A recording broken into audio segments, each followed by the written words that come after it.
എങ്ങനെയാണ് സിൽക്കിൻ്റെ ബാംഗിൾസിൽ ഇതുപോലെ കൃത്യമായി ഡിസൈൻ ചെയ്തെടുക്കുക എന്നാണ് കേട്ടോ ഇന്ന് കാണിച്ചു തരാൻ പോകുന്നത്. കണ്ടില്ലേ, നമ്മുടെ ഇവിടെ എല്ലാ ഗ്യാപ്പും നമുക്ക് ഒരേപോലെയാണ് കിട്ടിയിരിക്കുന്നത്. അതെങ്ങനെയാണെന്ന് ജസ്റ്റ് ഒന്ന് കാണിച്ചു തരാം കേട്ടോ. ഇതുപോലെ ഒരു കഷ്ണം പേപ്പർ ഒന്ന് കട്ട് ചെയ്തെടുക്കുക. അതിനുശേഷം നമ്മുടെ ഈ ഒരു ബാംഗിളിൻ്റെ റൗണ്ട് മെഷർമെൻറ്റ് ഒന്ന് എടുക്കണം. ആ ഒരു പേപ്പറിലേക്ക് ഇതുപോലെ മാർക്ക് ചെയ്തെടുക്കുക.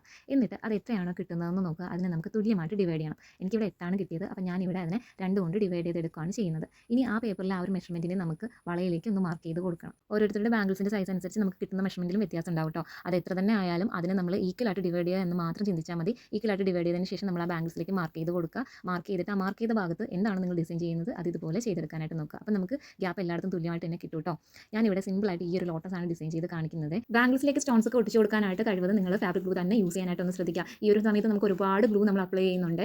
ഓവറായിട്ട് ഗ്ലൂ വന്നു കഴിഞ്ഞാലും ഇതിന് പ്രശ്നമില്ല, കാരണം ഉണങ്ങുമ്പോൾ നല്ല ട്രാൻസ്പെറൻറ്റ് ആയിരിക്കും. കണ്ടില്ല, ഒരുപാട് ഗ്ലൂ ഉപയോഗിച്ചാണ് ഞാൻ ഇതെല്ലാം ഒട്ടിച്ചിരിക്കുന്നത്. പക്ഷേ എത്ര നീറ്റായിട്ടായിരിക്കുന്നത് നോക്കിക്കേ. ട്രാൻസ്പെറൻറ്റ് ആയതുകൊണ്ടാണ് കേട്ടോ നമുക്ക് ഇങ്ങനെ ചെയ്തെടുക്കാനായിട്ട് പറ്റുന്നത്. അപ്പം ഇത്രയും ടിപ്സാണ് എനിക്ക് ഈ ഒരു വീഡിയോയിൽ നിങ്ങളായിട്ട് ഷെയർ ചെയ്യാനുള്ളത്. എല്ലാവരും ഈ ഒരു രീതിയിലെല്ലാം ചെയ്ത് നോക്കുക. ഈ ഒരു കുഞ്ഞു വീഡിയോ ഇഷ്ടമായിട്ടുണ്ടെങ്കിൽ ലൈക്ക് ചെയ്യാനും കമൻറ്റ് ചെയ്യാനൊന്നും മറക്കരുത്. ഇതുപോലുള്ള കൂടുതൽ വീഡിയോസിന് വേണ്ടിയിട്ട് പേജ് ഒന്ന് ഫോളോ ആക്കി വെച്ചോളൂ.